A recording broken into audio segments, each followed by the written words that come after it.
Historically, newly elected politicians are given 100 days to settle into office and get to work before their actions and policies are pored over and dissected. But it took Florida's new governor less than 2 weeks to set his agenda and offer a clear view of how he intends to govern. During his first 10 days in office, Ron DeSantis led a shock-and-awe campaign across the state.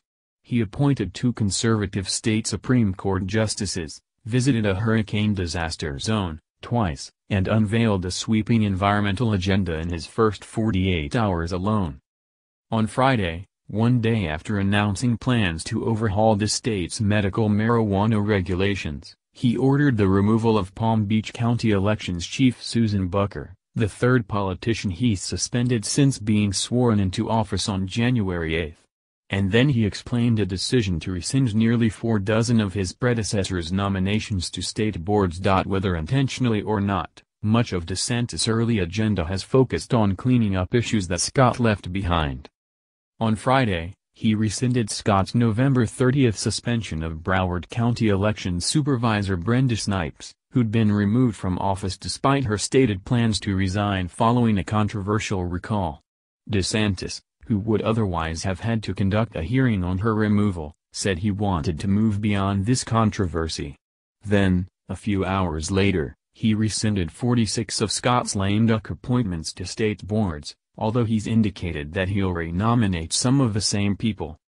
Those moves came one day after DeSantis held a press conference in Orlando to say that he would drop the state's legal challenges to the ability to smoke medical cannabis, all but ending a legal battle that Scott's Department of Health had waged following the 2016 passage of a constitutional amendment approving the use of medical marijuana. "We've got a lot of fish to fry in Florida," said DeSantis, who also wants to loosen up marijuana business regulations. "The last thing I want to be doing is cleaning up for something that should have happened 2 years ago." DeSantis, who was praised widely by Democrats following the announcement, has also been generally lauded by the opposition for announcing on his third day in office that he pushed to secure an additional $1.5 billion for Everglades restoration and water resources during his 4-year term. His environmental platform, which includes a new office to tackle the consequences of climate change, took on added importance after toxic algae blooms blossomed on Lake Okeechobee and red tide flourished under Scott's watch. DeSantis has also called for the resignations of the entire Scott-appointed board of the South Florida Water Management District. Still, though Florida's new governor has been rubbing away Scott's imprint on the state as he places his own fingerprints on the government, DeSantis and Scott, now a U.S. Senator, insist there's no friction between the two men.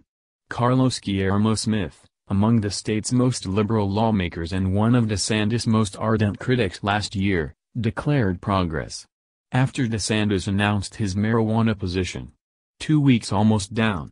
"Long way to go," tweeted former Democratic gubernatorial hopeful Gwen Graham, "but, please, keep it up."